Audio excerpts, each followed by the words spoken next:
আমরা বাইতুল্লাহর বড় একটি অংশ সেটি হচ্ছে হাজারে আসওয়াদ, সেই জান্নাতি পাথর।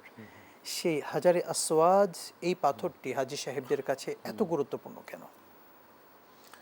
ধন্যবাদ। হজরে আসওয়াদ হচ্ছে একটি জান্নাতি পাথর, যেটি হজরত জিবরিল আলাইহিস সালাম জান্নাত থেকে নিয়ে এসেছিলেন।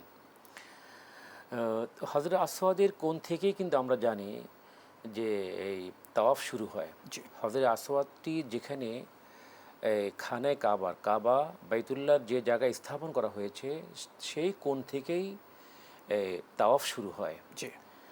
এবং আবার তাওয়াফ করতে করতে যখন হজরত আসওয়াদে আসবে, এক চক্কর হবে।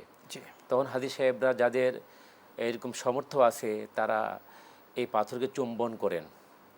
আসলে কি, যারা হজ এবং ওমরায় যান তাদের একটা আকর্ষণ থাকে, তাদের একটা আশা থাকে, তারা প্রত্যেকেই যেন হাজরুল আসওয়াদকে চুমো দিতে পারেন।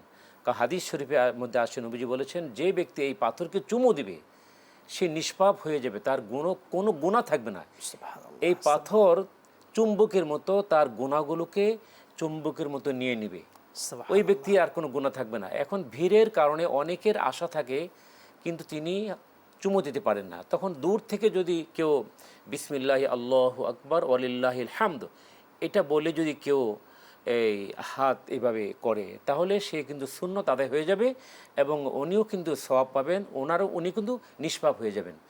ও এখন প্রচণ্ড ভিড় হয়।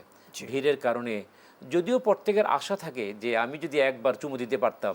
কিন্তু এটা আদায় করতে গিয়ে অনেক সময় যেটা হয়ে থাকে, জি জি জি একটা দুর্ঘটনার শিকার হওয়ার পরিস্থিতি দাঁড়িয়ে যায় জি জি কিন্তু। এবং অন্যজনকে কষ্ট দেওয়ার একটা প্রবণতা থাকে। নিঃসন্দেহে। আপনি কষ্ট দেওয়া ছাড়া, আপনি তো ধাক্কাধাক্কি ছাড়া এটা করতে পারবেন না, এত জি।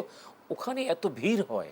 সেজন্য আমরা ওই কি বলে এটাকে, যদি প্রচণ্ড ভিড় হয়, যদি স্বাভাবিকভাবে আপনি চুমো দিতে পারেন তাহলে দিবেন, আর যদি সম্ভব না হয় দূর থেকে বিসমিল্লাহি আল্লাহু আকবার বললেই সুন্নত আদায় হয়ে যাবে।